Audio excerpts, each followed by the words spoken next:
Good evening. Welcome back to Passion the World Talk Radio's network, Nally Bread.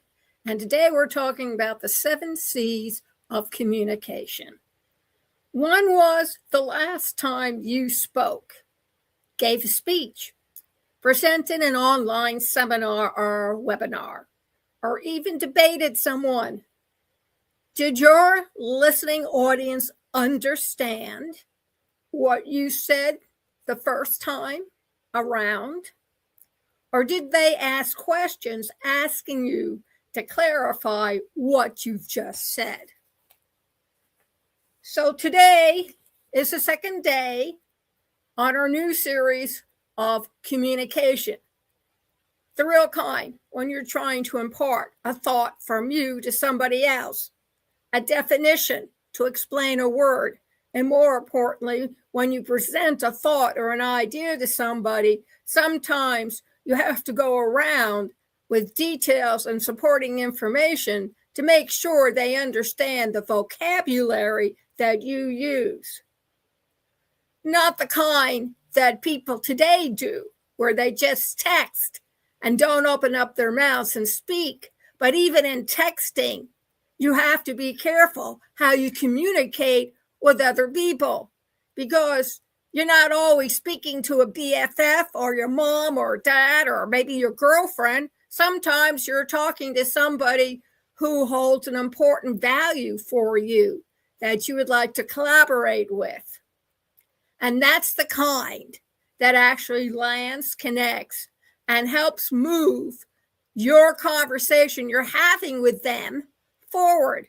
They're called the 7 C's of communication. And when you use them, your message becomes clear, powerful, and impossible to ignore. So let me walk you through them. I'll give you some examples if we have some time. If not, there's always tomorrow. The first one is completeness. completeness. You say the whole thing.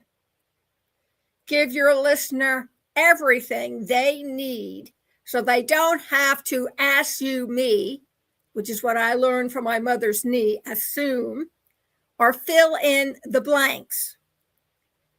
Incomplete communication creates confusion. Complete communication creates trust. And that's what you need to build so that who's ever listening to is trusting you to tell them what they need to hear. Correctness. Correctness. Correctness isn't about being perfect. It's about being appropriate. The right tone, the right facts, the right level of formality for the moment.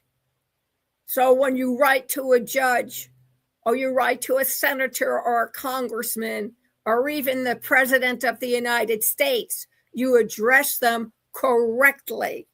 Not everybody is Mr. That or Brother Joe. There are some forms of formality that you still need to include in your communication. Correctness shows respect for your audience. Conciseness. Conciseness, or what I was taught. Say what you mean what you say. In other words, trim the fat, like a piece of red meat, if you have to think of it that way. If a word doesn't serve the message, it serves confusion. It shouldn't be there. It shouldn't be included. It should be left unsaid. Concise communication respects people's time and attention. Time is an investment. So you want to make good use of what time you're allowed it when you speak to somebody. Courtesy. Courtesy. Courtesy is the heartbeat of communication. It's not softness, it's your strength. You need to be polite when you speak. You don't add curse words unless you're in an environment and where the words are used appropriately and everybody else seems to be using them too. Otherwise, cursing is a no-no. It is the ability to speak the truth, the whole truth, and nothing but the truth, without cruelty, and to disagree without disrespect. One thing I learned when arguing with people is that we agree to disagree, and we put that particular topic aside because neither one of us is going to persuade the other to agree with what we're saying. Therefore, you just politely put it away for a rainy day. Take it out at a later time, dust it off, excuse me, and then see whether or not it works better. Sometimes it does. Sometimes you need to put it away for a longer period of time. 5, clarity. C-L-A-R-I-T-Y. Say what you mean. Strip out the fog. You shouldn't feel like you're in a dense fog in London, England, standing in the middle of somewhere, but you cannot see anything. It's almost as bad as being in a blizzard where you can't see through the snow because it's so thick and coming down so hard that there's nothing to be seen except the snow. If your listener has to decode the message you're delivering, you've already lost them. Clarity is kindness. 6, consideration. C-O-N-S-I-D-E-R-A-T-I-O-N. Think about the person you're addressing on the other side who's standing 3 inches away from you, or maybe even further, so don't crowd your space. What do they need? What do they fear?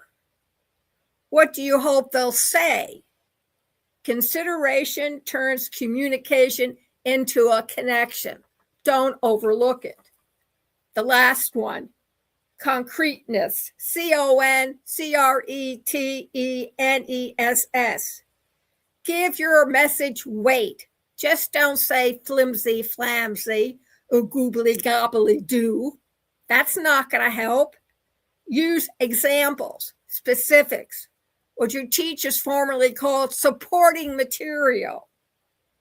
This details that anger your ideas require in reality. Concrete communication sticks. You land your punch if you need to think of it in those terms. Vague communication evaporates. Make sure you know what you're talking about. If you don't, go and refresh your memory. Go read it up on the web or go to the library and check it against the dictionary. Make sure you're using the right definition for that word and not as other 3 or 4 additional definitions that may also apply to that one word. Don't get that word confused with another word that sounds the same but is spelled differently. People make mistakes. When you get up and start speaking to someone or a group of people, you need to keep your mistakes at a minimum.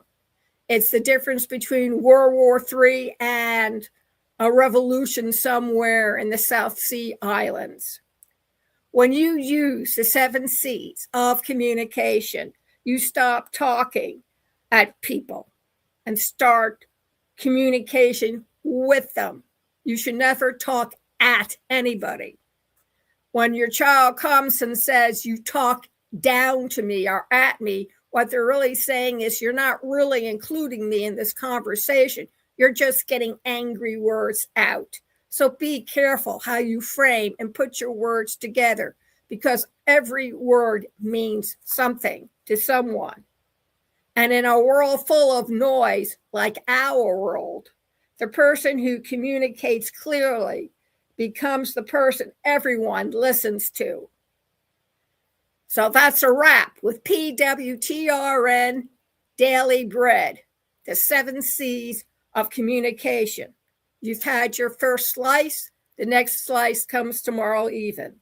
And If you want to catch up on what was said all last week, please go over to our website, passiontheworldtalkradio.com, and click on it, and you will see the word tab, eVision, ENVISION, capital X, capital R. Click on it. A table drops down, and you'll see Daily Bread. Click on that link, and it'll take you to the page where you can download the newsletter. It'll tell you and review everything you've always wanted to know, plus indoctrinate you on some of the things that you can become involved in with PWTRN Daily Bread. And if you enjoy our daily programs, Monday, Wednesday, Friday, and Saturday, and our new program starting tomorrow, America's Infrastructure Show, and their new show starting on Sunday, where we invite comedians and anybody involved in the media to come on in and share and get their 5 minutes of instant fame. You'll find all the information and instructions in the second issue of PWTRN's Daily Bread. And if you want to help us keep the lights on throughout the year, please consider donating $5. PassionTheWorldTalkRadio.com/donation. Well, like I said, have a great evening and see you tomorrow.